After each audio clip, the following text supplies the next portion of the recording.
मैंने सोचा था कि इस जिंदगी में मैं सिर्फ अपनी बेटी के सहारे ही जीऊंगा और किसी अमीर परिवार से मेरा फिर कभी कोई संबंध नहीं होगा। लेकिन मैंने कभी नहीं सोचा था कि टीका लगवाने से बचने के लिए मेरी बेटी अस्पताल के सबसे आलीशान निजी वार्ड में जा पहुंचेगी। सबसे हैरानी की बात यह थी कि उस कमरे में बेहोश पड़ी महिला मेरी बेटी की असली मां थी। शिनबाओ जिज्ञासा से कमरे में इधर उधर घूम रही थी। उसे बिल्कुल पता नहीं था कि लिन चोंगान उसे हैरानी से देख रहे थे। वह पास रखा छोटा स्टूल खींचकर उस पर चढ़ी और बिस्तर पर लेटी लिन वानतांग तक पहुंचने की कोशिश करते हुए बोली, आंटी उठिए, सुबह हो गई है। लेकिन उसका संतुलन बिगड़ गया और वह गिरने ही वाली थी। तभी लिन चोंगान ने तुरंत उसे पकड़ लिया और सुरक्षित बिस्तर पर बैठा दिया। शिनबाओ ने राहत की सांस ली, मुस्कुराकर कहा, धन्यवाद दादाजी। उसकी प्यारी बात सुनकर लिन चोंगान हंस पड़े। उन्होंने उसके गाल दबाते हुए पूछा, तुम इतनी नन्ही होकर यहाँ कैसे आ गई? शिनबाओ ने मुंह फुलाकर कहा, पापा इंजेक्शन लगाते हैं, दर्द होता है, इसलिए बेबी भाग आई। ये सुनकर लिन चोंगान को लगा कि उसका पिता कितना सख्त होगा जो इतनी छोटी बच्ची को भी इंजेक्शन लगवाने ले जा रहा है। उन्होंने प्यार से कहा, डरो मत दादाजी, तुम्हें नहीं मारेंगे। लेकिन शिनबाओ उनकी बात नहीं सुन रही थी। वह फिर बिस्तर पर चढ़ गई और लिन वानतांग की आंखें खोलने की कोशिश करते हुए बोली, आंटी उठिए, बेबी के साथ खेलिए। लिन चोंगान ने उसे धीरे से रोकते हुए कहा, आंटी बीमार हैं, उन्हें आराम करने दो, तभी वे जल्दी ठीक होंगी। ये कहते समय उनकी आवाज भर्रा गई और आंखों में आंसू आ गए। बाहर आकर उन्होंने नौकर से कहा, मुझे भी ऐसा ही लगता है, लेकिन तुम जानते हो कि वानतांग कभी किसी पुरुष के करीब नहीं आई, फिर उसकी बेटी कैसे हो सकती है? नौकर बोला, मालिक 3 साल पहले की बात याद है। लिन चोंगान चौंक गए। पहले तो उन्होंने कहा, नहीं ये नहीं हो सकता, लेकिन अगले ही पल उन्होंने आदेश दिया, जल्दी इस बच्ची का एक बाल लेकर डीएनए टेस्ट करवाओ, पूरी प्रक्रिया तुम खुद देखना, कोई गलती नहीं होनी चाहिए। फिर उन्होंने शिनबाओ से प्यार से कहा, बेटा दादाजी को तुम्हारा एक छोटा सा बाल चाहिए, बस एक, बिल्कुल दर्द नहीं होगा। शिनबाओ ने मासूमियत से सिर हिलाया, लेकिन जैसे ही एक बाल निकाला गया वह जोर जोर से रोने लगी। उसके आंसू टपकते हुए सीधे लिन वानतांग के होंठों पर गिरे। लिन चोंगान उसे मनाने लगे, रो मत, दादाजी तुम्हें स्वादिष्ट खाना दिलाएंगे। नौकर ने जल्दी से गर्म चिकन सूप निकालकर उसे पिलाया। शिनबाओ ने एक घूंट लिया तो उसकी आंखें चमक उठी। वह बोली, और चाहिए? लिन चोंगान ने राहत की सांस ली, उसके आंसू पोंछते हुए कहा, हाँ जितना चाहो मिलेगा। सूप पीने के बाद वह शांत हो गई और अपने हाथ फैलाकर बोली, दादाजी गोद में उठाइए। उन्होंने उसे सावधानी से गोद में लिया और धीरे धीरे लोरी गुनगुनाने लगे। कुछ ही देर में शिनबाओ उनकी बाहों में गहरी नींद सो गई। उधर मैं अस्पताल में आधे घंटे से ज्यादा समय तक अपनी बेटी को पागलों की तरह ढूंढता रहा। मैं इतना घबरा गया था कि पुलिस बुलाने ही वाला था। तभी एक काले कपड़ों वाला बॉडीगार्ड मेरे पास आया और बोला, क्या आप लगभग 2 साल की उस छोटी लड़की को ढूंढ रहे हैं जिसके बालों में 2 छोटी छोटी आंखें हैं? मैंने कांपती आवाज में कहा, हाँ वो मेरी बेटी है। वह कहाँ है? बॉडीगार्ड ने बताया, वह गलती से हमारी दूसरी मिस के कमरे में चली गई थी, मालिक ने आपको वहां बुलाया है। मैं तुरंत उसके पीछे पीछे ऊपर गया। मेरा दिल जोर जोर से धड़क रहा था। मैं मन ही मन प्रार्थना कर रहा था, शिनबाओ तुम ठीक होना। कमरे में पहुंचते ही मैंने देखा कि लिन चोंगान मेरी सोई हुई बेटी को गोद में लिए बैठे हैं। ये देखकर मेरी जान में जान आई। मैं तुरंत आगे बढ़ा और बोला, नमस्ते, मुझे सच में बहुत अफसोस है, बच्ची अभी छोटी है, उसे समझ नहीं है, वह गलती से आपके कमरे में आ गई और आपको परेशान कर दिया। मैं अभी उसे लेकर जाता हूँ। ये कहते हुए मैं शिनबाओ को गोद में लेने आगे बढ़ा, लेकिन लिन चोंगान थोड़ा पीछे हट गए। उन्होंने सावधानी से पूछा, जरा ठहरिए, पहले मुझे यह यकीन करना होगा कि आप सचमुच इस बच्ची के पिता हैं। मैंने तुरंत अपना फोन निकाला, गैलरी खोली और तस्वीरें दिखाते हुए कहा, देखिए ये मेरी और शिनबाओ की तस्वीरें हैं। उसके जन्म से लेकर आज तक की हर तस्वीर मेरे पास है। लिन चोंगान ने ध्यान से सारी तस्वीरें देखी। पूरी तरह आश्वस्त होने के बाद ही उन्होंने भारी मन से शिनबाओ को मेरी गोद में सौंपा और बोले, बच्ची अभी बहुत छोटी है, आगे से इसका अच्छी तरह ध्यान रखिए। अगर यह सच में कहीं खो जाती तो आपको सारी जिंदगी पछताना पड़ता। मैंने बार बार उनका धन्यवाद किया, बहुत बहुत शुक्रिया, आपने मेरी बेटी का ख्याल रखा, आगे से मैं उसे कभी अकेले नहीं जाने दूंगा। इतना कहकर मैं शिनबाओ को गोद में लिए धीरे से कमरे का दरवाजा बंद करके बाहर निकल आया। मेरी गोद में शिनबाओ गहरी नींद में थी, लेकिन उसके चेहरे पर सूखते हुए आंसुओं के निशान साफ दिखाई दे रहे थे। मैं मन ही मन सोचने लगा, आखिर ऊपर ऐसा क्या हुआ था कि ये रोई थी?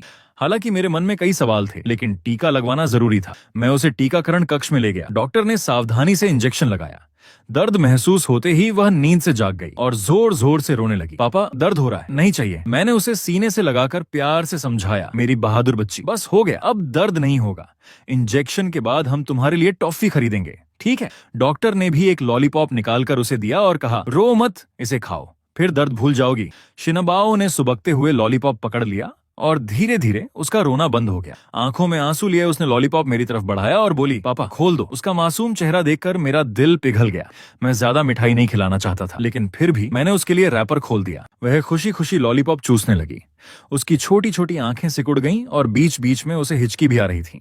वह इतनी प्यारी लग रही थी कि उसे देखकर दुलार भी आता था और दया भी। तभी शेन शिंगसी का फोन आया। उन्होंने घबरा कर पूछा, सुबुफान, तुम और शिनबाओ ठीक हो? टीका लग गया? मैं अस्पताल के बाहर पहुंच गया हूँ। मैंने कहा, हाँ अभी लग गया, हम बाहर आ रहे हैं। फोन रखते ही मैं शिनबाओ को लेकर बाहर आया। शेन शिंगसी तुरंत दौड़कर आए और उसे गोद में उठा लिया। मेरी प्यारी बेटी, अपने गॉडफादर को याद किया था? शिनबाओ की आंखें चमक उठी। उसने मासूमियत से कहा, याद किया, पापा ने बेबी को दर्द दिया। शेन शिंगसी ने जानबूझकर गुस्सा होने का नाटक किया और मेरी तरफ देखकर बोले, सुबुफान, मेरी गॉड डॉटर को परेशान करने की हिम्मत कैसे हुई? मैंने बेबसी से कहा, इसकी बातों में मत आओ, डॉक्टर ने टीका लगाया था, दर्द हुआ तो सारा इल्जाम मुझ पर लगा रही है। फिर मैंने हंसते हुए जोड़ा, और यह नन्ही शैतान तो मेरे फॉर्म भरते समय चुपके से गायब भी हो गई थी। मेरी तो जान ही निकल गई थी।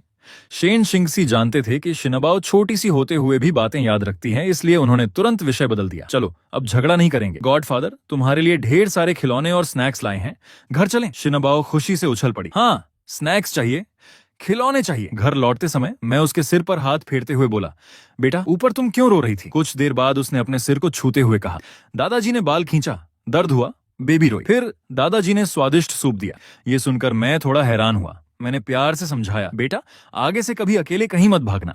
अगर पापा तुम्हें ढूंढ ना पाए तो उन्हें बहुत दुख होगा, और अगर कोई बुरा आदमी मिल गया तो पापा तुम्हारी रक्षा भी नहीं कर पाएंगे। शिनबाओ ने आज्ञाकारी होकर मेरी गर्दन पकड़ ली, मेरे गाल पर एक प्यारा सा चुंबन दिया और बोली, बेबी अच्छी बच्ची बनेगी, अब नहीं भागेगी। हमारे जाने के बाद अस्पताल के कमरे में लिन चोंगान बेचैनी से टहल रहे थे। वे बार बार नौकर से पूछ रहे थे, डीएनए रिपोर्ट कब आएगी? नौकर ने जवाब दिया, मालिक मैंने इसे सबसे ज्यादा प्राथमिकता पर भेजा है, रिपोर्ट बहुत जल्द आ जाएगी। लिन चोंगान ने गहरी सांस ली, मैं बेचैन कैसे ना हूं, जल्दी करो। कुछ ही देर बाद नौकर हांफता हुआ डीएनए रिपोर्ट लेकर कमरे में आया। मालिक रिपोर्ट आ गई, रिपोर्ट आ गई। लिन चोंगान ने तुरंत रिपोर्ट हाथ में ली।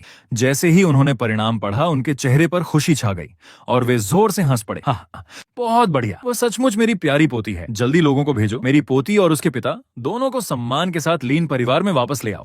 नौकर जाने ही वाला था कि पीछे से एक धीमी और कमजोर महिला की आवाज सुनाई दी, कौन सी पोती? लिन चोंगान तुरंत मुड़े। उन्होंने देखा कि लिन वानतांग बिस्तर पर सहारा लेकर बैठी थीं। उनकी आंखें अभी अभी खुली थीं और चेहरे पर उलझन साफ दिखाई दे रही थी।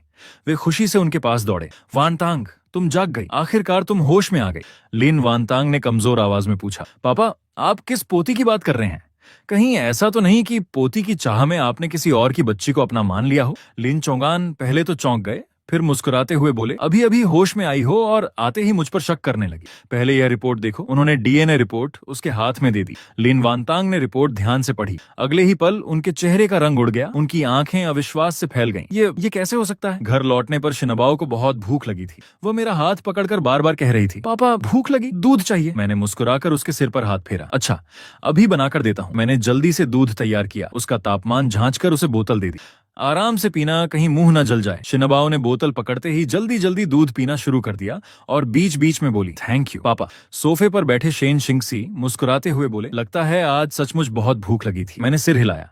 हाँ, सुबह से बहुत भागदौड़ हुई, ऊपर से कई बार रोई भी। मैंने कहा, तुम इसके साथ रहो, मैं खाना बनाता हूँ। शेन शिंगसी ने अपने बैग से एक छोटा सा सुअर का खिलौना निकाला। शिनबाओ देखो, तुम्हारे गॉडफादर तुम्हारे लिए क्या लाए हैं। शिनबाओ की आंखें चमक उठीं। उसने तुरंत दूध की बोतल छोड़ दी, खिलौने को गले लगाया और खुशी से बोली, प्यारा सुअर, मुझे बहुत पसंद है। धन्यवाद गॉडफादर। शेन शिंगसी हंसकर बोले, अगर इतना पसंद आया है तो गॉडफादर को एक किस तो मिलनी चाहिए। शिनबाओ ने बिना झिझक उनके गाल पर किस किया, फिर टीवी की ओर इशारा करके बोली, गॉडफादर टीवी चालू करो, सुअर वाला कार्टून देखना है। शेन शिंगसी मुस्कुराए और टीवी चला दिया। शिनबाओ खिलौने को गोद में लेकर बड़े ध्यान से कार्टून देखने लगी। इसी बीच शेन शिंगसी रसोई में आए और धीरे से पूछने लगे, आज अस्पताल में वो बुजुर्ग कौन थे? उन्होंने शिनबाओ का बाल क्यों लिया? मैं कुछ पल चुप रहा, फिर बोला, मुझे भी नहीं पता, शायद उन्होंने किसी और समझ लिया होगा। शेन शिंगसी ने गहरी सांस ली, तुम अभी भी मुझसे सच छिपा रहे हो। 3 साल पहले से परिवार वालों ने तुम्हें फंसाया था, तुम्हें नशीली दवा देकर बदनाम करने की कोशिश की थी। तुम किसी तरह वहां से बच निकले। 1 साल भी नहीं बीता था कि तुम्हें शिनबाओ मिल गई। मैं हमेशा कहता रहा कि उसे किसी अच्छे परिवार को सौंप दो, लेकिन तुमने कभी मेरी बात नहीं मानी। तुम कहते रहे कि तुम्हारा उससे कोई खास रिश्ता है। मैंने उनकी बात बीच में ही रोक दी। शिंगसी, मैं जानता हूं कि तुम मेरी भलाई चाहते हो, लेकिन मैं बचपन से अनाथालय में पला हूं। बाद में सुपरिवार ने मुझे गोद तो लिया, मगर कभी परिवार जैसा प्यार नहीं मिला। जब से शिनबाओ मेरी जिंदगी में आई है, वही मेरा पूरा परिवार है। मैं उसे किसी भी कीमत पर नहीं खो सकता। शेन शिंगसी ने बेबस होकर सिर हिलाया। मैं जानता हूँ, मैं ये नहीं कह रहा कि उसे छोड़ दो, बस मुझे तुम्हारी चिंता होती है। मेरे दिल में उनके लिए कृतज्ञता भर गई। धन्यवाद शिंगसी। उन्होंने फिर पूछा, क्या तुम्हें नहीं लगता कि अस्पताल वाला बुजुर्ग 3 साल पहले वाली घटना से जुड़ा हो सकता है? और क्या ऐसा हो सकता है कि वही शिनबाओ की माँ का परिवार हो? मेरा दिल जोर से धड़क उठा। मैंने सिर हिलाया। नहीं, शायद नहीं। कुछ पल बाद मैंने दृढ़ आवाज में कहा, जो भी हो, कोई भी मेरी शिनबाओ को मुझसे नहीं छीन सकता। अपनी जान देकर भी मैं उसकी रक्षा करूंगा। खाना तैयार होने के बाद मैं बाहर आया तो देखा कि शिनबाओ खिलौने को सीने से लगाए सोफे पर ही सो गई थी। टीवी पर अभी भी विज्ञापन चल रहे थे। मैंने उसे धीरे से उठाया, कमरे में ले जाकर बिस्तर पर सुलाया और कंबल उड़ा दिया। शेन शिंगसी ने कहा, सुबुफान, मुझे थोड़ा काम है, मैं चलता हूँ। कल फिर शिनबाओ से मिलने आऊंगा। मैंने सिर हिलाया। ठीक है, रास्ते में अपना ख्याल रखना। उन्होंने मेरे कंधे पर हाथ रखा और चले गए। मैं बैठक में बैठकर अपने ऑनलाइन डिजाइन के काम करने लगा। रात गहरा चुकी थी। बाहर शहर की रंग बिरंगी रोशनियां चमक रही थीं। तभी अचानक दरवाजे पर किसी ने जोर जोर से दस्तक देना शुरू कर दिया। आवाज से शिनबाओ की नींद खुल गई। मैंने उसे प्यार से समझाया, बेटा तुम यहीं लेटी रहना, पापा देख कर आते हैं कि कौन आया है। उसने नींद भरी आंखों से सिर हिलाया। मैंने कमरे का दरवाजा बंद किया, बाहर आकर मुख्य दरवाजा खोला। दरवाजे पर खड़े लोगों को देखते ही मेरा चेहरा सख्त हो गया। बाहर सुपरिवार के लोग खड़े थे। सबसे आगे वैन शुलान और सुचेंगुआन थे। उनके पीछे 2 काले कपड़ों वाले बॉडीगार्ड भी खड़े थे। मुझे देखते ही वैन शुलान ने तिरस्कार से कहा, सुबुफान, लगता है अब तुम्हारे पर निकल आए हैं। सुपरिवार ने तुम्हें पाल पोस कर बड़ा किया और बदले में तुमने यही किया। इतने सालों से यहाँ छिपे बैठे हो। तुम्हें अपने परिवार की जरा भी परवाह नहीं रही। मैंने ठंडी नजर से उनकी ओर देखा और सख्त आवाज में कहा, वैन शुलान, 3 साल पहले तुम लोगों ने मुझे फंसाने के लिए नशीली दवा दी थी। उसी दिन से मेरा सुपरिवार से हर रिश्ता खत्म हो गया। मैंने तुम लोगों से बदला भी नहीं लिया, यही बहुत बड़ी बात है। अब यहाँ आने की क्या जरूरत है? सु चेंगुआन आगे बढ़ा, मुझे जोर से धक्का देकर घर के अंदर घुस गया।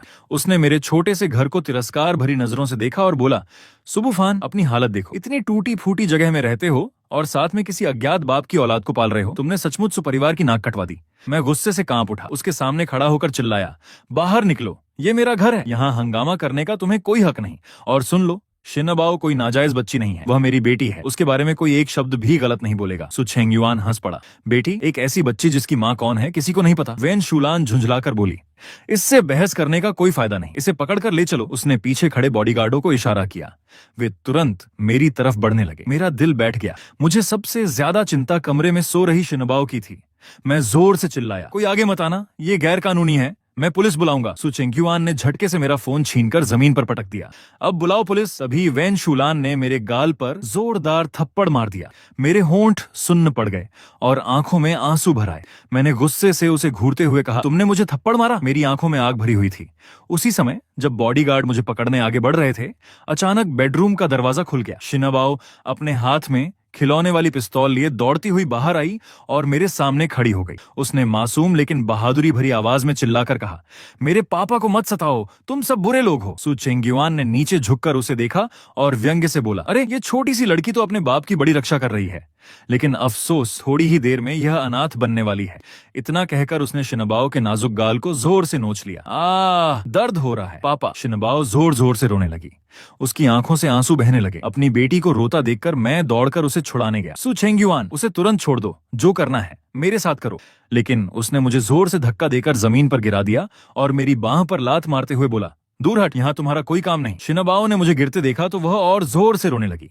वह मेरी तरफ भागने की कोशिश करने लगी, लेकिन सु चेंगुआन ने उसे भी धक्का देकर जमीन पर गिरा दिया। शिनबाओ, मैं चिल्लाया और उठने की कोशिश की, लेकिन बॉडीगार्डों ने मुझे कसकर पकड़ रखा था। मैं हिल भी नहीं पा रहा था। तभी धड़म, मुख्य दरवाजा किसी ने एक जोरदार लात मारकर तोड़ दिया। पूरे कमरे में एक भयावह और दबदबे भरा माहौल फैल गया। उस समय मैं और शिनबाओ अपने किराए के घर में वैन शुलान और उसके बेटे सु चेंगुआन के अत्याचार सह रहे थे। उन्होंने हमें जमीन पर दबा रखा था। मेरा चेहरा इतना सूज गया था कि पहचानना मुश्किल था। मेरी नन्ही बेटी मेरी बाहों में डर के मारे कांप रही थी और जोर जोर से रो रही थी। तभी सु चेंगुआन ने उसके गाल पर एक और जोरदार थप्पड़ मार दिया। उसके छोटे से चेहरे पर उंगलियों के निशान साफ दिखाई देने लगे और होंठ के कोने से खून निकल आया। उस पल मेरा दिल टूट गया। मेरे पूरे शरीर में गुस्से की आग दौड़ रही थी, लेकिन मैं कुछ नहीं कर पा रहा था। मैं एक साधारण आदमी था, न कोई ताकत न कोई सहारा।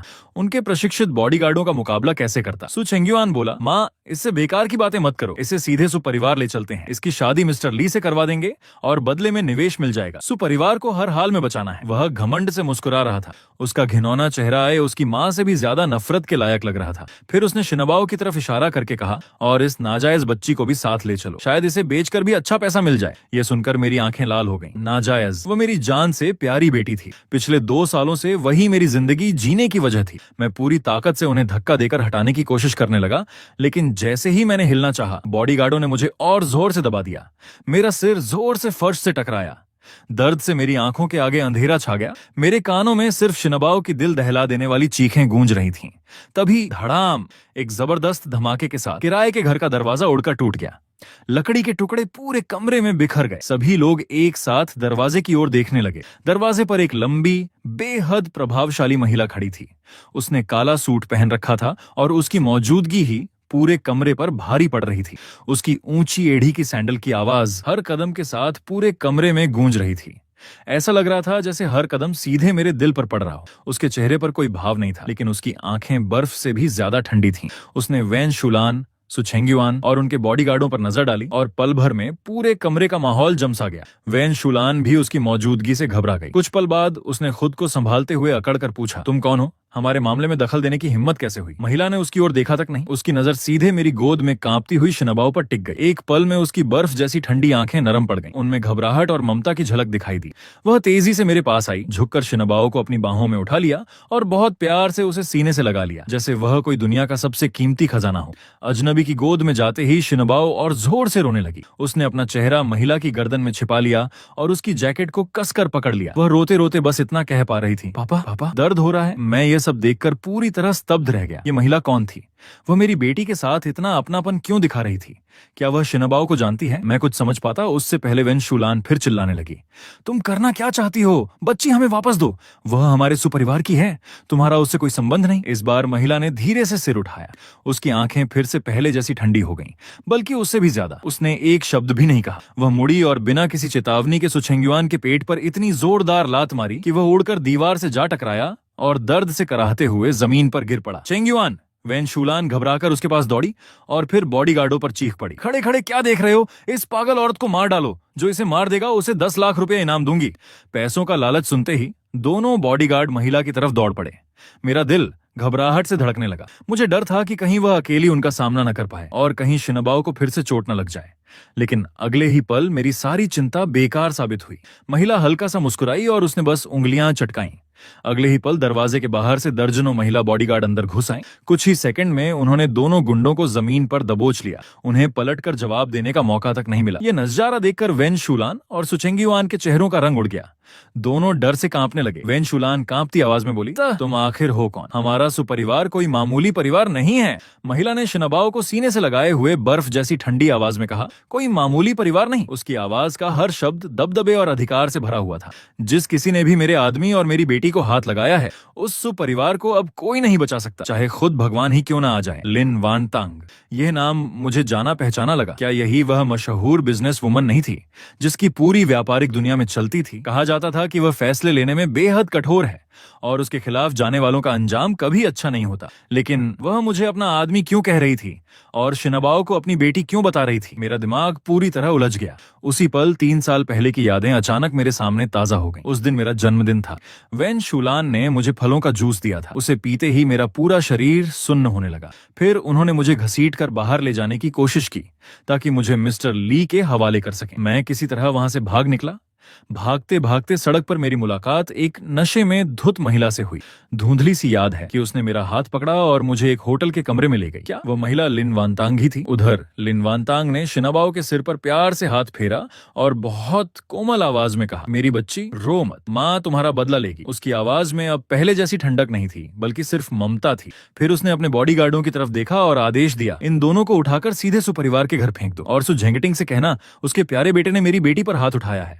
आज से सुपरिवार की सारी संपत्ति मेरी होगी। इसे मेरी बेटी से माफी मांगने की कीमत समझना। उसके आदेश के साथ ही बॉडीगार्डों ने वैन शुलान और सु चेंग्युआन को पकड़ लिया और घसीटते हुए बाहर ले गए।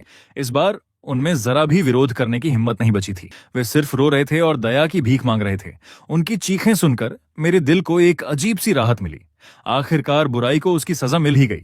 पिछले 3 वर्षों में मैंने जो अपमान सहा था और मेरी नन्ही शिनबाओ ने जो तकलीफें झेली थीं, आज पहली बार कोई हमारे लिए न्याय करने आया था। घर में आखिरकार शांति हो गई।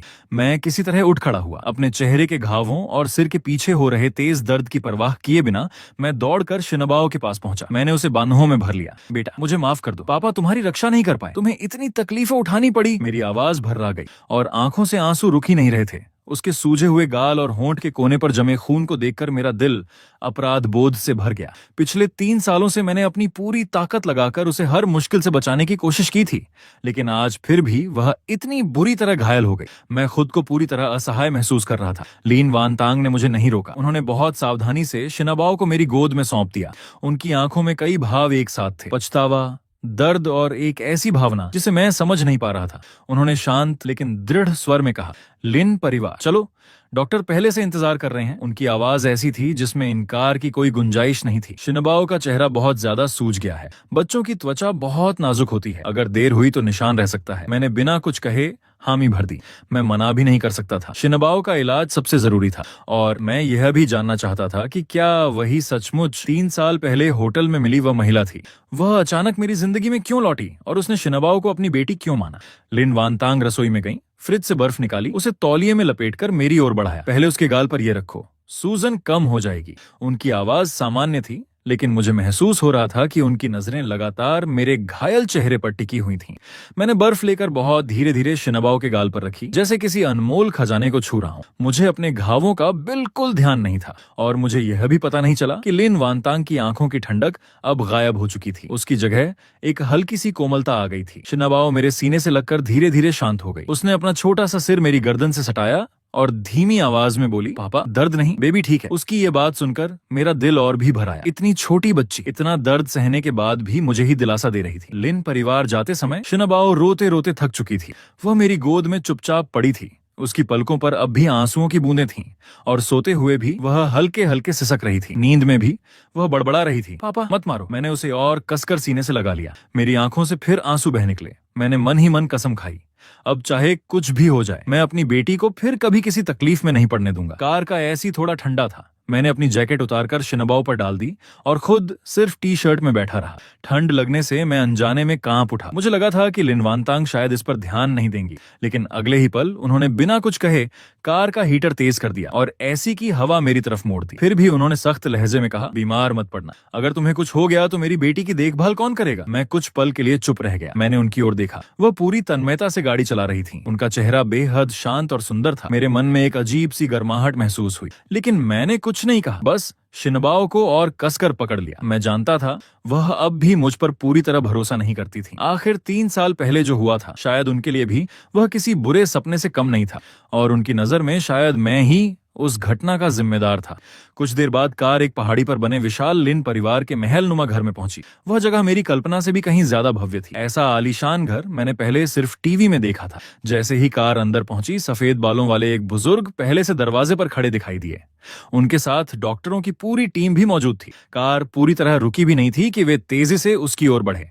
मेरी पोती कहाँ है? जल्दी मुझे उसे देखने दो। उनकी आवाज बेचैनी से कांप रही थी। जैसे ही उन्होंने मेरी गोद में शिनबाओ को देखा, उनकी आंखें भर आईं। वे दर्द से बोले, मेरी प्यारी पोती, इसे किसने इतनी बुरी तरह मारा? जिसने भी किया है, मैं उसे कभी नहीं छोड़ूंगा। तभी मुझे याद आया, ये वही बुजुर्ग थे जिनसे मेरी मुलाकात अस्पताल में हुई थी। वे लिन वानतांग के पिता थे। उन्हें शिनबाओ के लिए इतना परेशान देखकर मेरा दिल भर आया।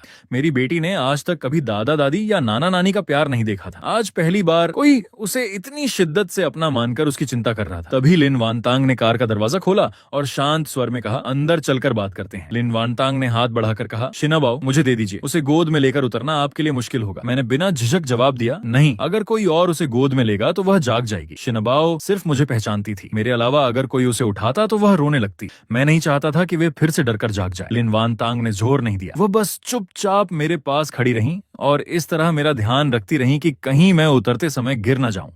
मैंने बहुत सावधानी से शिनबाओ को गोद में लिया और धीरे धीरे कार से बाहर उतरा। फिर मैंने लिन साहब की ओर सम्मान से सिर झुकाकर कहा, नमस्ते लिन साहब। फिर मुलाकात हो गई। वे तुरंत मुस्कुराकर बोले, अच्छा अच्छा, जल्दी अंदर चलो, डॉक्टर को मेरी पोती की जांच करने दो। उन्होंने तुरंत रास्ता छोड़ दिया।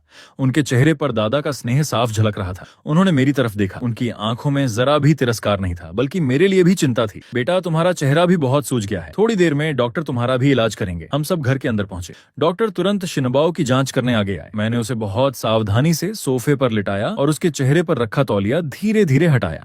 जैसे ही उसका सूजा हुआ चेहरा सबके सामने आया, लिन साहब का गुस्सा फूट पड़ा। उन्होंने जोर से सोफे पर हाथ मारा और कांपती आवाज में बोले, हद हो गई। मेरी पोती को इस हालत में किसने पहुंचाया? जिसने भी किया है उसे मैं जिंदा नहीं छोड़ूंगा।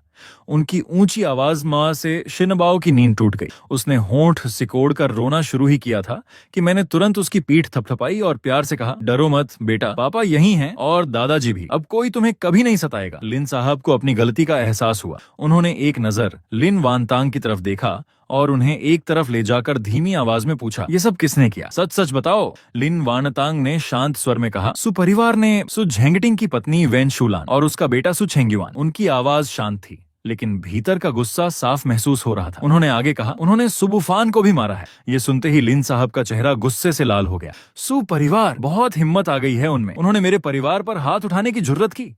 लगता है अब उन्हें अपनी जान प्यारी नहीं रही। उन्होंने तुरंत अपना फोन निकाला और अपने मुख्य नौकर को फोन लगाया। उनकी आवाज आदेश से भरी हुई थी, फौरन लोगों को लेकर सुपरिवार के घर जाओ। सु झेंगटिंग, वेन शूलान और सु छेंग्युआन, तीनों को पकड़कर मेरे सामने लेकर आओ। मेरी पोती और मेरे होने वाले दामाद को एक एक थप्पड़ मारा गया है, इसलिए उन तीनों में से हर एक को 100-100 थप्पड़ लगने चाहिए। एक भी थप्पड़ कम नहीं होना चाहिए। और अगर किसी ने जरा भी ढिलाई दिखाई, उन्होंने ठंडी आवाज में कहा, तो उसकी खाल मैं खुद उधेड़ दूंगा। फोन रखने के बाद लिन साहब जल्दी जल्दी सोफे के पास आए। वे शिनबाओ के सामने घुटनों के बल बैठ गए और बहुत प्यार से उसके गाल पर हाथ फेरते हुए बोले, मेरी प्यारी पोती, तुम्हें बहुत तकलीफ हुई। दादाजी ने उन लोगों को सबक सिखाने के लिए आदमी भेज दिए हैं। अब कोई भी तुम्हें कभी परेशान नहीं करेगा। दादाजी तुम्हारे लिए ढेर सारी स्वादिष्ट चीजें और बहुत सारे खिलौने खरीदेंगे, ठीक है? उन्हें इतना स्नेह करते देखकर मेरा दिल भर आया। हालांकि शिनबाओ अभी भी सो रही थी, लेकिन जैसे उसे भी उस प्यार का एहसास हो गया हो। उसके होंठों पर हल्की सी मुस्कान आ गई। उधर डॉक्टर ने एंटीसेप्टिक निकालकर उसके घाव साफ करने शुरू किए। जैसे ही रुई उसके गाल को छुई, वह दर्द से जोर जोर से रो पड़ी। वह दोनों हाथों से डॉक्टर का हाथ हटाने की कोशिश करते हुए रो रही थी। नहीं, नहीं दर्द हो रहा है पापा, बचाई। लिन साहब घबरा गए। वे उसे मनाते हुए डॉक्टर से बोले, धीरे, बहुत धीरे, मेरी पोती को जरा भी दर्द नहीं होना चाहिए। अगर उसे ज्यादा दर्द हुआ तो मैं तुम्हें नहीं छोड़ूंगा। मैं भी तुरंत आगे बढ़ा और डॉक्टर का हाथ रोकते हुए बोला, डॉक्टर बस कीजिए, उसे बहुत दर्द हो रहा है। सौभाग्य से घाव लगभग साफ हो चुके थे। डॉक्टर ने मरहम मुझे देते हुए कहा, अब ये लगा दीजिए। मैंने थोड़ा सा मरहम अपनी उंगली पर लिया और बहुत सावधानी से शिनबाओ के गाल पर लगाने लगा। साथ ही उसे प्यार से समझाता रहा, मेरी बहादुर बच्ची, अब दर्द नहीं होगा। ये दवा लग जाएगी तो तुम जल्दी ठीक हो जाओगी। पापा हमेशा तुम्हारे साथ हैं। लिन वानतांग कुछ दूर खड़ी यह सब चुपचाप देख रही थी। मैंने एक बार उनकी ओर देखा। उनकी आंखों में दर्द, पछतावा और एक हल्की सी ममता साफ दिखाई दे रही थी। मैं मन ही मन सोचने लगा, आखिर वह क्या सोच रही हैं? क्या सचमुच वही 3 साल पहले वाली महिला है? कुछ देर बाद उन्होंने नौकर से कहा, बच्ची को ऊपर कमरे में आराम करने ले जाओ। फिर मेरी तरफ देखकर बोली, तुम भी जाकर आराम कर लो, तुम्हारे चेहरे का भी इलाज होना चाहिए। मैंने सिर हिलाया और शिनबाओ को गोद में लेकर ऊपर चला गया। लीन परिवार का अतिथि कक्ष बहुत बड़ा और आरामदायक था। मैंने शिनबाओ को बिस्तर पर लिटाया, उसे अच्छी तरह कंबल ओढ़ाया और उसके मासूम चेहरे को देखते हुए गहरी सोच में डूब गया। मैंने हमेशा सोचा था कि मैं अपनी बेटी के साथ शांत और साधारण जीवन बिताऊंगा, लेकिन लिन वानतांग के आने से मेरी पूरी जिंदगी बदल गई। मैं समझ नहीं पा रहा था, उनका लौटना हमारे लिए खुशी है या किसी नई मुसीबत की शुरुआत। तभी दरवाजे पर दस्तक हुई। लिन साहब अंदर आए। उनके हाथ में सूजन कम करने वाली दवा थी। उन्होंने मुस्कुराकर कहा, बेटा तुम्हारा चेहरा भी बहुत सूज गया है, ये मरहम लगा लो, जल्दी आराम मिलेगा। मैंने दवा लेते हुए धीरे से कहा, धन्यवाद, लेकिन मेरे मन में अभी भी बेचैनी थी। मैंने हिचकते हुए कहा, लिन साहब, मेरे और मिस लिन के बीच। उन्होंने मेरी बात बीच में ही रोक दी। मुझे पता है कि तुम 3 साल पहले वाली घटना की बात करना चाहते हो। उन्होंने गहरी सांस ली। वानतांग ने भी पिछले 3 साल बहुत मुश्किल में बिताए हैं। वह हमेशा यही समझती रही कि उस रात तुमने ही उसे फंसाया था, इसलिए उसके मन में तुम्हारे लिए नाराजगी और अविश्वास था। लेकिन सच ये भी है कि वह तुम्हें कभी भूल नहीं पाई। इस बार जब उसने तुम्हें ढूंढ निकाला, उसका इरादा सिर्फ शिनबाओ को अपने साथ ले जाने का था। लेकिन जब उसने तुम्हारी हालत और तुम दोनों पर हो रहे अत्याचार देखे तो वह तुम्हें भी छोड़ नहीं सकी। मैं यह सुनकर स्तब्ध रह गया। तो वह भी पिछले 3 साल से मुझे ढूंढ रही थी। लिन साहब ने मेरे कंधे पर हाथ रखा और प्यार से कहा, बेटा, मैं जानता हूं कि तुमने बहुत दुख झेले हैं और मैं यह भी जानता हूं कि तुम्हें अभी भी वानतांग पर भरोसा करना मुश्किल लगता है। लेकिन शिनबाओ अभी बहुत छोटी है, उसे अपनी माँ की जरूरत है। उसे एक पूरा परिवार चाहिए। वानतांग का स्वभाव भले ही सख्त हो और वह अपनी भावनाएं जाहिर न करती हो, लेकिन उसका दिल बहुत अच्छा है। वह तुम्हारी और शिनबाओ की पूरी जिंदगी रक्षा करेगी। उसे एक मौका दे दो और खुद को भी एक नया मौका दे दो। मैंने कोई जवाब नहीं दिया। मैं बस हाथ में पकड़ी मरहम की ट्यूब को देखता रहा। मेरे मन में बहुत उथल पुथल थी। मैं अपनी बेटी से सबसे ज्यादा प्यार करता था। मैं चाहता था कि उसे माँ का प्यार मिले और एक पूरा परिवार मिले। लेकिन मुझे डर भी लग रहा था। मुझे डर था कि कहीं लिन वानतांग का यह अपनापन सिर्फ कुछ समय के लिए ना हो। डर था कि कहीं भविष्य में वह हमें छोड़ ना दे। और सबसे बड़ा डर यह था कि मेरी शिनबाओ को फिर से चोट न पहुंचे। उसी समय लिन वानतांग कमरे में आई। उनके हाथ में एक गिलास गुनगुना पानी था। उन्होंने धीरे से कहा, पहले दवा लगा लो, फिर थोड़ा पानी पी लेना। उनकी आवाज शांत थी, लेकिन उनकी नजरें लगातार मेरे चेहरे पर टिकी थीं, जैसे वे मेरे जवाब का इंतजार कर रही हों। ये देखकर लिन साहब चुपचाप कमरे से बाहर चले गए। जाते जाते उन्होंने लिन वानतांग को हल्का सा इशारा भी किया। कमरे में कुछ देर तक खामोशी छाई रही। फिर मैंने हिम्मत जुटाकर कहा, मेरी आवाज कांप रही थी। 3 साल पहले उस रात जो हुआ था, वेन शूलान ने मुझे नशीली दवा मिलाकर जूस पिलाया था। वे मुझे मिस्टर ली के पास भेजना चाहते थे। मैं किसी तरह भाग निकला। तभी मेरी मुलाकात तुमसे हुई। तुम मुझे होटल के कमरे में ले गई थी। वह मेरी जिंदगी की पहली बार थी। मैंने कभी जानबूझकर तुम्हें गर्भवती करने के बारे में नहीं सोचा था। मुझे तो यह भी नहीं पता था कि उस रात के बाद हमारी एक बेटी होगी। मैं कुछ पल रुका, फिर आगे बोला, मुझे शिनबाओ अनाथालय के बाहर मिली थी। वह बचपन में बिल्कुल मेरी जैसी दिखती थी, इसलिए मैं उसे अपने साथ घर ले आया। मैंने हमेशा उसे अपनी सगी बेटी की तरह पाला। आज ही मुझे पता चला कि उसकी माँ तुम हो। इन 3 सालों में मैंने अकेले उसे पालने के लिए बहुत संघर्ष किया है, लेकिन मुझे कभी पछतावा नहीं हुआ। तुम जब चाहो उससे मिलने आ सकती हो, लेकिन उसे मुझसे छीनने की कोशिश मत करना। जब तक मैं जिंदा हूं, कोई भी मेरी बेटी को मुझसे अलग नहीं कर सकता। मेरी आवाज दृढ़ थी। मेरी आंखों में सिर्फ अपनी बेटी की रक्षा करने का संकल्प था। शिनबाओ मेरी पूरी दुनिया थी, यहाँ तक कि उसकी असली माँ भी उसे मुझसे अलग नहीं कर सकती थी। ये सुनकर लिन वानतांग कुछ पल के लिए स्तब्ध रह गईं। उनकी आंखें पछतावे और अपराध बोध से भर गईं। उन्होंने धीमी आवाज में कहा, मुझे माफ कर दो सुबुफान, मैंने तुम्हें गलत समझा। उनकी आवाज भर्रा गई। इन 3 सालों तक मैं यही सोचती रही कि उस रात जो हुआ उसके पीछे तुम थे। मुझे नहीं पता था कि तुमने इतना कुछ सहा है। वह धीरे धीरे मेरे सामने आकर घुटनों के बल बैठ गईं। उन्होंने मेरी आंखों में देखते हुए कहा, सुबुफान, मुझे एक मौका दो। मुझे तुम्हारी और हमारी बेटी की भरपाई करने दो। मैं वादा करती हूँ कि अब से मैं तुम दोनों की रक्षा करूंगी। मैं तुम्हें कभी फिर दुख नहीं सहने दूंगी। मैं तुम्हें एक पूरा परिवार दूंगी। और शिनबाओ को एक खुशहाल बचपन। उनकी आंखों में सच्चाई साफ दिखाई दे रही थी। मेरे मन की दीवार धीरे धीरे टूटने लगी। ऐसा नहीं था कि मैं नहीं चाहता था कि मेरी बेटी को माँ का प्यार मिले, लेकिन मैं फिर से टूटने से डरता था। मैंने गहरी सांस लेकर कहा, मैं तुम्हें एक मौका दे सकता हूँ, लेकिन मेरी एक शर्त है। मैंने गंभीरता से उनकी ओर देखा। मैं शिनबाओ के साथ लिन परिवार में रह सकता हूँ, लेकिन हर महीने किराया और घर का खर्च मैं खुद दूंगा। मैं किसी पर बोझ बनकर नहीं रहना चाहता और सिर्फ शिनबाओ की वजह से किसी के एहसान पर भी नहीं जीना चाहता। एक और बात, मैं अपने दिल पर जोर नहीं डालूंगा। हम धीरे धीरे एक दूसरे को समझेंगे। अगर आखिर में भी मैं तुम्हें जीवन साथी के रूप में स्वीकार न कर पाया, तो तुम मुझे मजबूर नहीं करोगी और शिनबाओ को मुझसे छीनने की कोशिश भी नहीं करोगी। लिन वानतांग ने बिना एक पल गंवाए सिर हिलाया। ठीक है, मैं तुम्हारी हर शर्त मानती हूँ। किराया और खर्च लेने की जरूरत नहीं, लेकिन मैं तुम्हें किसी भी बात के लिए मजबूर नहीं करूंगी। हम धीरे धीरे आगे बढ़ेंगे। मैंने सिर हिलाया। नहीं, किराया और खर्च मैं जरूर दूंगा। मेरे हाथ पैर सलामत हैं। मैं मेहनत करके कमा सकता हूँ। मैं नहीं चाहता कि लोग कहें कि मैं तुम्हारे या लिन परिवार के सहारे जी रहा हूँ। मेरी बात सुनकर लिन वानतांग की आंखों में सम्मान झलकने लगा। उन्होंने मुस्कुराकर कहा, ठीक है, मैं तुम्हारी बात मानती हूँ, लेकिन अगर तुम काम करना चाहो तो मैं तुम्हारी मदद कर सकती हूँ। लिन ग्रुप में डिजाइनर की भर्ती चल रही है। तुमने डिजाइन की पढ़ाई की है, इसलिए यह नौकरी तुम्हारे लिए बिल्कुल सही रहेगी। काम के घंटे भी लचीले हैं। तुम जब चाहो घर आकर शिनबाओ के साथ रह सकते हो और वेतन भी बाहर की तुलना में कहीं बेहतर है। मैं कुछ पल के लिए चुप हो गया। उनकी बात सुनकर मन में एक हल्की सी गर्माहट महसूस हुई। मैंने कहा, मैं इस बारे में सोचूंगा। फिलहाल मेरी पहली प्राथमिकता शिनबाओ है। मैं काम की वजह से उसकी परवरिश में कोई कमी नहीं आने देना चाहता। लिन वानतांग मुस्कुराए। कोई जल्दी नहीं है। ये पहली बार था जब मैंने उन्हें मुस्कुराते देखा। उनकी मुस्कान ने उनके चेहरे की सारी सख्ती मिटा दी। वह पहले से कहीं ज्यादा कोमल और खूबसूरत लग रही थी। उन्होंने कहा, तुम आराम करो, मैं चलती हूँ। तुम दोनों को और परेशान नहीं करूंगी। उनके जाने के बाद मैं बिस्तर के पास बैठ गया। मैं अपनी सोई हुई शिनबाओ को देखता रहा। मेरे मन में अनगिनत भाव उमड़ रहे थे। मुझे नहीं पता था कि मेरा फैसला सही है या नहीं, लेकिन मैं इतना जरूर जानता था, मैं अपनी बेटी से एक पूरा परिवार मिलने का अवसर खोना नहीं चाहता था और उस इंसान को भी नहीं खोना चाहता था जो सचमुच हमारी जिंदगी की भरपाई करना चाहता था। उस रात मैं बिस्तर पर देर तक करवटें बदलता रहा। मुझे नींद नहीं आ रही थी। मेरे दिमाग में बार बार सिर्फ लिन वानतांग का चेहरा और 3 साल पहले की सारी बातें घूम रही थीं।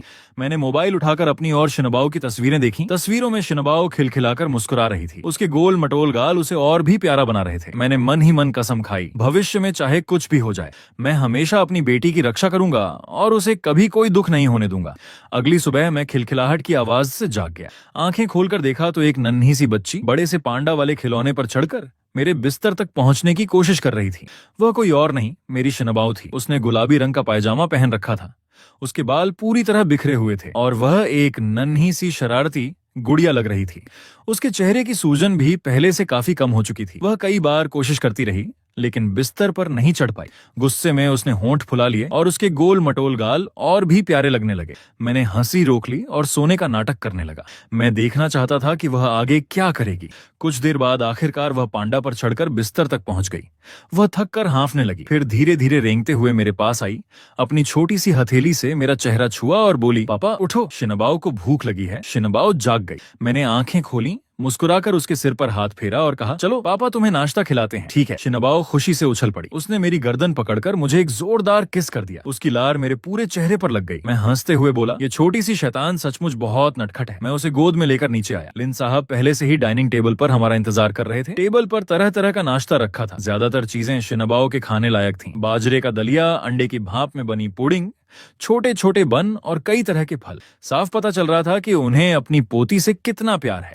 जैसे ही उन्होंने शिनबाओ को देखा, उनका चेहरा खिल उठा। उन्होंने प्यार से पुकारा, मेरी प्यारी पोती जाग गई। आओ दादाजी तुम्हें अपने हाथों से खिलाएंगे। मैंने शिनबाओ को उनकी गोद में बैठा दिया। वह तुरंत अंडे की पुडिंग की तरफ उंगली दिखाकर बोली, चाहिए चाहिए अंडा। लिन साहब ने तुरंत चम्मच में थोड़ा सा पुडिंग लिया, उसे फूंक मारकर ठंडा किया और प्यार से उसके मुंह में खिलाया। शिनबाओ बड़े मजे से खाने लगी। कुछ ही देर में उसके मुंह के चारों ओर पुडिंग लग गई और वह किसी छोटी सी बिल्ली जैसी लगने लगी। उसे देखकर मैं और लिन साहब दोनों हंस पड़े। उसी समय लिन वानतांग नीचे आई। आज उन्होंने साधारण कपड़े पहन रखे थे। कल वाली ठंडी और सख्त छवि की जगह आज उनके चेहरे पर अपनापन था। जैसे ही उन्होंने शिनबाओ को देखा, उनकी आंखों में ममता भर आई। वे हमारे पास आकर बैठी। फिर उन्होंने चॉपस्टिक से एक बन उठाकर मेरी प्लेट में रखते हुए कहा, जल्दी खा लो, नहीं तो नाश्ता ठंडा हो जाएगा। मैं थोड़ा चौंक गया। धीरे से धन्यवाद कहा। मेरे दिल में एक हल्की सी गर्माहट फैल गई। ये पहली बार था जब उन्होंने अपने हाथों से मेरे लिए खाना परोसा था। लगता था कि वे सचमुच हमारी भरपाई करना चाहती थी। तभी शिनबाओ ने अचानक अपनी मीठी आवाज में कहा, पापा मम्मा। उसने अपनी छोटी सी उंगली लिन वानतांग की तरफ उठाई। उसकी आंखों में मासूम जिज्ञासा थी। मैं और लिन वानतांग दोनों एक पल के लिए चुप रह गए, लेकिन लिन साहब तो खुशी से खिल उठे। वे हंसते हुए बोले, मेरी समझदार पोती, इसे पता चल गया कि यह इसकी मम्मी है। चलो बेटा एक बार फिर मम्मा बोलो। शिनबाओ ने अपना सिर टेढ़ा किया। पहले उसने लिन वानतांग को देखा, फिर मेरी तरफ देखा और फिर अपनी मीठी आवाज में बोली, मम्मा। ये सुनते ही लिन वानतांग की आंखें चमक उठी। उनके चेहरे पर लंबे समय बाद सच्ची मुस्कान आई। उन्होंने बहुत प्यार से शिनबाओ के सिर पर हाथ फेरा और भर्राई आवाज में कहा, हाँ बेटा मम्मा यही है। माँ बेटी को इस तरह साथ देखकर मेरा दिल भर आया। मेरी आंखें भी नम हो गईं। 3 साल तक शिनबाओ ने माँ का प्यार नहीं पाया था। अब आखिरकार उसे अपनी माँ मिल गई थी। अब कोई और भी था जो मेरी तरह उसे प्यार करेगा और उसकी रक्षा करेगा। मैंने कुछ देर सोचा, फिर सिर हिलाकर कहा, ठीक है, मैं कोशिश करूंगा। मैं भी अपनी एक नौकरी करना चाहता हूँ। मैं हमेशा सिर्फ शिनबाओ के इर्द गिर्द ही नहीं रहना चाहता। मैं उसके लिए एक अच्छा उदाहरण बनना चाहता हूँ, ताकि उसे पता चले कि उसके पापा भी बहुत काबिल हैं। ये सुनकर लिन वानतांग की आंखें खुशी से चमक उठी। उन्होंने उत्साह से कहा, बहुत अच्छा, कल मैं तुम्हें कंपनी लेकर चलूंगी और पूरा माहौल दिखाऊंगी। अगर तुम्हें कहीं भी कोई परेशानी लगे तो मुझे तुरंत बताना, मैं सब कुछ तुम्हारे लिए ठीक कर दूंगी। लिन साहब भी मुस्कुराते हुए बोले, हाँ बेटा, तुम बेफिक्र होकर काम पर जाओ। शिनबाओ की चिंता बिल्कुल मत करना, वह मेरे पास रहेगी। मैं उसका पूरा ध्यान रखूंगा, न उसे कोई तकलीफ होने दूंगा और न ही तुम्हारे काम में कोई रुकावट आने दूंगा। उन दोनों की सच्ची चिंता देखकर मेरे मन की सारी घबराहट धीरे धीरे खत्म होने लगी। मुझे विश्वास होने लगा कि अगर हम सब मिलकर कोशिश करेंगे तो एक दिन हमारा परिवार सचमुच खुशहाल होगा और शिनबाओ प्यार और अपनापन पाकर बड़ी होगी। नाश्ता करने के बाद मैं अपना सामान लेने किराए के घर वापस जाने की तैयारी करने लगा। मैं चाहता था कि अपना और शिनबाओ का सारा सामान लेकर हमेशा के लिए लिन परिवार के घर आ जाऊं। लिन वानतांग ने ड्राइवर से मुझे छोड़ने की बात कही, लेकिन मैंने मुस्कुराकर मना कर दिया। जरूरत नहीं, मैं खुद चला जाऊंगा। मेरा किराए का घर यहाँ से ज्यादा दूर नहीं है। सामान पैक करके टैक्सी से वापस आ जाऊंगा। उन्होंने बहुत समझाने की कोशिश की, लेकिन आखिरकार मान गई। ठीक है, रास्ते में अपना ध्यान रखना। अगर किसी भी चीज की जरूरत पड़े तो मुझे तुरंत फोन करना। मैंने सिर हिलाया। इन 3 सालों में मैंने कितना संघर्ष किया और कितनी तकलीफें झेली, ये सिर्फ मैं ही जानता था। अब आखिरकार मैं उस जिंदगी को पीछे छोड़ने वाला था एक नई शुरुआत मेरा इंतजार कर रही थी। मेरे मन में उत्साह भी था और हल्की सी घबराहट भी। जब मैं अपने किराए के घर पहुंचा तो उस छोटे से कमरे को देखकर मेरे कदम रुक गए। दीवार पर लगी मेरी और शिनबाओ की तस्वीर, टेबल पर रखे उसके खिलौने, सब कुछ देखते ही दिल भर आया। ये घर छोटा और साधारण जरूर था, लेकिन पिछले 3 सालों से यही हमारा संसार था। यही वह जगह थी जहां हमने हर दुख और हर तूफान का सामना किया था। सामान पैक करके जैसे ही मैं बाहर निकलने वाला था, मेरा फोन बज उठा। फोन लिन वान तांग का था। उन्होंने नरम आवाज में पूछा, सुबुफान, सामान पैक हो गया? क्या मैं तुम्हें लेने आ जाऊं? मैं मुस्कुराकर बोला, नहीं, सब हो गया है। मैं अभी टैक्सी लेकर वापस आ रहा हूँ। मेरी चिंता मत करो, मैं जल्दी पहुंच जाऊंगा। उन्होंने कहा, ठीक है, सावधानी से आना। मैं दरवाजे पर तुम्हारा इंतजार करूंगी। फोन रखने के बाद मेरा दिल गर्माहट से भर गया। मुझे पहली बार एहसास हुआ किसी का आपका इंतजार करना और आपकी चिंता करना कितनी बड़ी खुशी होती है। जब मैं लिन परिवार के घर पहुंचा तो सचमुच लिन वान तांग दरवाजे पर मेरा इंतजार कर रही थी। मुझे देखते ही वे तुरंत आगे बढ़ी और मेरे हाथ से सूटकेस ले लिया। तुम्हें बहुत मेहनत करनी पड़ी, चलो अंदर चलते हैं। शिनबाओ और पिताजी दोनों तुम्हारा इंतजार कर रहे हैं। मैंने मुस्कुराकर सिर हिलाया और उनके साथ अंदर चला गया। जैसे ही शिनबाओ ने मुझे देखा, वह तुरंत लिन साहब की गोद से उतरकर अपनी छोटी छोटी टांगों से दौड़ती हुई मेरी तरफ आई। वह सीधे मेरी गोद में कूद पड़ी और खुशी से बोली, पापा आप आ गए। शिनबाओ को आपकी बहुत याद आई। मैंने उसे कसकर गले लगाया और उसके गाल पर एक प्यार भरा चुंबन दिया। पापा को भी तुम्हारी बहुत याद आई। लिन साहब मुस्कुराकर बोले, आ गए बेटा, पहले बैठो और थोड़ा आराम कर लो। सामान नौकर रख देंगे। मैंने रसोई में तुम्हारी पसंद का खाना बनवाया है। थोड़ी देर में सब मिलकर खाना खाएंगे। मैंने विनम्रता से कहा, धन्यवाद लिन साहब, आपको तकलीफ हुई? वे हंस पड़े। इसमें कैसी तकलीफ, अब तुम हमारे परिवार का हिस्सा हो। अपने लोगों से कोई औपचारिकता नहीं होती। उनकी आंखों में स्नेह साफ झलक रहा था। अगले कुछ दिन बहुत सुकून से बीते। हम तीनों का छोटा सा परिवार धीरे धीरे खुशियों से भरने लगा। लिन वान तांग हर दिन हमारे साथ खाना खाती, शिनबाओ के साथ खेलती और हमारा ख्याल रखती। हालांकि वे ज्यादा बातें नहीं करती थीं, लेकिन उनके हर व्यवहार में अपनापन था। शिनबाओ भी उनसे बहुत घुल मिल गई। जहां भी जाती उन्हीं की गोद में चढ़ जाती। हर समय मम्मा मम्मा कहकर पुकारती रहती। उसकी हर पुकार लिन वान तांग का दिल पिघला देती। कई बार जब लिन वान तांग काम कर रही होती तो शिनबाओ चुपचाप उनके पास बैठकर अपने खिलौनों से खेलती रहती। वह कभी शरारत नहीं करती, कभी कभी तो खुद ही उनके लिए पानी भी लाकर देती। उसकी मासूम हरकतें देखकर सबका दिल खुश हो जाता। धीरे धीरे मैंने भी अपना संकोच छोड़ दिया। अब मैं लिन वान तांग से पहले जैसा औपचारिक व्यवहार नहीं करता था। कभी कभी मजाक भी कर लेता था और शिनबाओ की शरारतों की शिकायत भी करता था। वे कभी नाराज नहीं होती थी, बस मुस्कुराकर मेरी बातें सुनती और कभी कभी मेरे साथ मिलकर हंस भी देती। हमारे बीच का माहौल पहले से कहीं ज्यादा अपनापन भरा हो गया था। एक सुबह लिन साहब शिनबाओ को पार्क घुमाने ले गए। घर पर सिर्फ मैं और लिन वान तांग थे। वे अपने काम में व्यस्त थीं और मैं उनके पास बैठकर उन्हें काम करते हुए देख रहा था।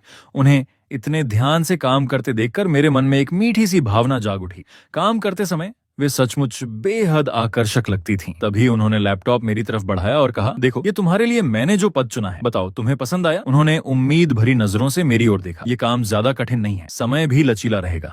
तुम शिनबाओ के साथ भी पर्याप्त समय बिता सकोगे और वेतन भी बाहर की तुलना में कहीं बेहतर है। मैंने ध्यान से सारी जानकारी देखी, मुझे सब कुछ बहुत पसंद आया। मैंने मुस्कुराकर कहा, मुझे यह बहुत अच्छा लगा, धन्यवाद लिन वान तांग। वे मुस्कुराई और मेरे सिर पर हल्के से हाथ फेरते हुए बोली, मुझसे धन्यवाद कहने की जरूरत नहीं, कल मैं तुम्हें कंपनी ले चलूंगी, सबसे मिलवाऊंगी और पूरा ऑफिस दिखाऊंगी। मैंने सिर हिलाया। मेरा दिल कृतज्ञता से भर गया। मुझे महसूस हो रहा था कि वे सचमुच चाहती थीं कि मैं और शिनबाओ अब कभी कोई तकलीफ न झेलें।